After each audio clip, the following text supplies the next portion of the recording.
बोल के हेलो बिरहिया बच जाएगा क्या भैया? बिरहिया बच जाएगा क्या? बिरहिया हो जाएगा। हाँ कि हमरा रही है तू इनकर बिगाड़ ले बाबा ए भैया।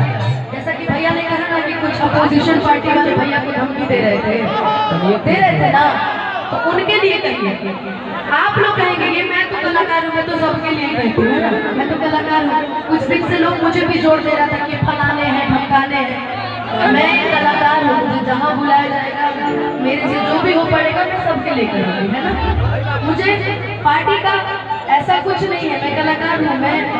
मुझे बीजेपी भी बुलाती है, आरजेडी भी बुलाती है, मुझे जनसुराज भी बुलाते हैं, मुझे निर्दलीय लोग भी बुलाते हैं। तो मैं कलाकार हूँ इसलिए मैं हर जगह जाती हूँ, है ना। मुझे किसी पार्टी से ना जोड़ा है कि हमरा राहे दे तू इनकर बिगाड़ ले बाबा, हमरा राहे दे तू इनकर बिगाड़ ले बाबा, बिगाड़ ले बाबा। और का ज्यादा भसड़बाजी करी के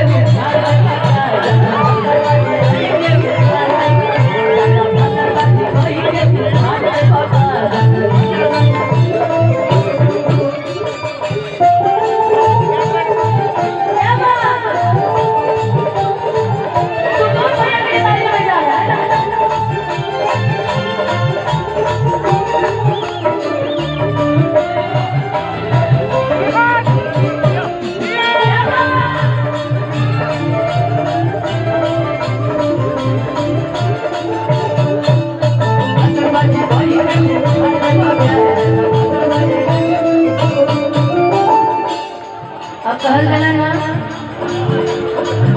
कि झूठों के झांसा में हमारा से अछुलैले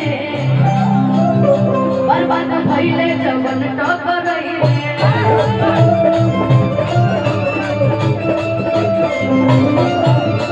झूठों के हमरा से जवन अछुलैले बर्बाद भइले जवन टकरैले।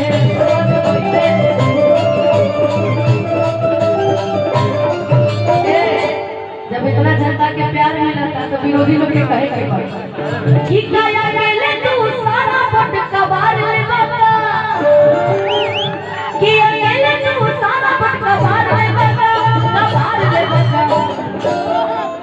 अब इतना चीज तो मिल ही गई। अरे एक साइड खड़ा होगी लोगों। कल्याणपुर की जनता अब जाके जागल भी है कि अब गलत चीजों को नहीं चुनना है, अच्छा चुनना है। कि काया केले तू सारा वोट कबार ले बाबा, कबार ले बाबा। आजाद अंग्रेजी बोल के उखाड़ ले बाबा,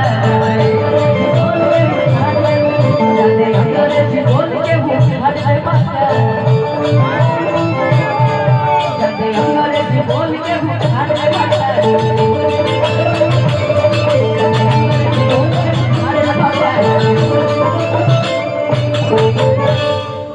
चाहे सुबोध भैया के प्यार और समर्थन पे जितना भीड़ दिख रहल बा,